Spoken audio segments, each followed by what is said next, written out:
Korban maut dari pemusnahan amunisi kadaluarsa di Desa Sagara, Kecamatan Cibalong, Kabupaten Garut, meninggalkan sederet pertanyaan. Jika lokasinya jauh dari pemukiman, mengapa 9 warga sipil ikut jadi korban? Terkait dengan musibah di lokasi peledakan munisi Afkir yang mengakibatkan beberapa orang meninggal dunia, bisa saya sampaikan beberapa hal sebagai berikut. Tentunya mewakili TNI Angkatan Darat, saya awali penjelasan ini dengan ungkapan duka cita yang mendalam bagi para korban, baik yang berasal dari TNI Angkatan Darat maupun masyarakat sipil. Perlu saya sampaikan bahwa pada hari Senin 12 Mei 2025 pukul 09.30 waktu Indonesia bagian Barat telah dilaksanakan kegiatan pemusnahan munisi Afkir tidak layak pakai inventaris TNI Angkatan Darat di lokasi peledakan Desa Sagara, Kecamatan Cibalong, Kabupaten Garut. Pemusnahan tersebut dilaksanakan oleh jajaran Gudang Pusat Munisi 3 Pusat Peralatan TNI Angkatan Darat. Pada awal kegiatan, secara prosedur telah dilaksanakan pengecekan terhadap personil maupun yang berkaitan dengan lokasi peledakan dan semuanya dinyatakan dalam keadaan aman. Selanjutnya, tim penyusun amunisi melakukan persiapan pemusnahan di dalam 2 lubang sumur yang disiapkan. Setelah seluruh tim pengamanan masuk ke pos masing-masing untuk melaksanakan pengamanan dan setelah dinyatakan aman, kemudian dilakukan peledakan di 2 sumur yang ditempati oleh munisi Afkir tersebut untuk dihancurkan. Dan peledakan di 2 sumur ini berjalan dengan sempurna dalam kondisi aman.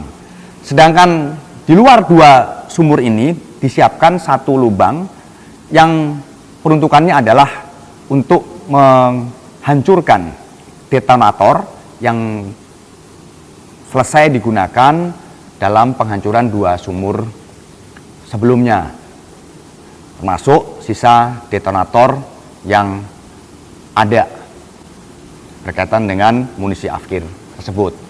Saat tim penyusun munisi menyusun detonator di dalam lubang tersebut, secara tiba-tiba terjadi ledakan dari dalam lubang yang mengakibatkan 13 orang meninggal dunia. Adapun data yang meninggal dunia adalah 4 orang dari anggota TNI Angkatan Darat, yaitu Kepala Gudang Pusat Munisi 3 Pusat Peralatan TNI Angkatan Darat Kolonel Korps Peralatan Antonius Hirmawan, Kepala Seksi Administrasi Pergudangan Gudang Pusat Munisi 3 Pusat Peralatan Angkatan Darat Mayor Korps Peralatan Anda Rohanda, dan 2 orang anggota Gudang Pusat Munisi 3 Pusat Peralatan TNI Angkatan Darat, yaitu Kopda Eri Priambodo dan Pratu Aprio Seriawan. Lalu berkaitan dengan korban masyarakat sipil, itu ada 9 orang, yaitu Saudara Agus, Saudara Ipan, Saudara Anwar, Saudara Ius, Saudara Ius Rizal, Saudara Toto, Saudara Rustiawan, Saudara Endang.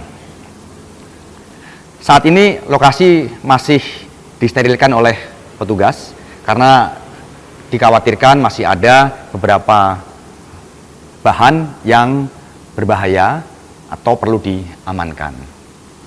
Penyebab dari kejadian tersebut masih dalam tahap penyelidikan oleh tim TNI Angkatan Darat, termasuk terkait dengan korban sipil.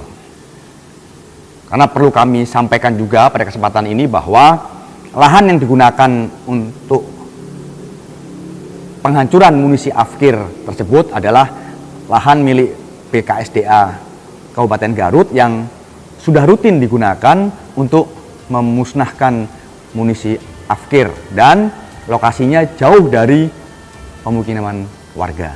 Kepala Desa Sagara Alit Saripudin membenarkan 7 orang warga sipil yang tewas merupakan warganya. 2 korban lain dari Kecamatan Pamengpek.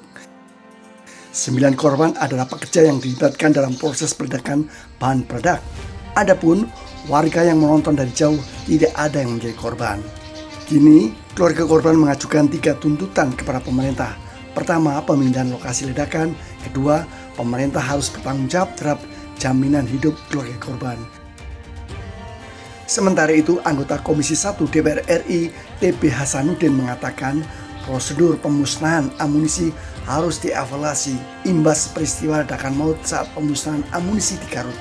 Ia mengingatkan amunisi yang diledakkan adalah amunisi kadaluarsa yang secara teknis sudah tidak stabil. Tidak semuanya bisa meledak serentak. Ada yang meledak langsung, tapi ada juga yang meledak belakangan karena sifatnya yang tidak lagi normal.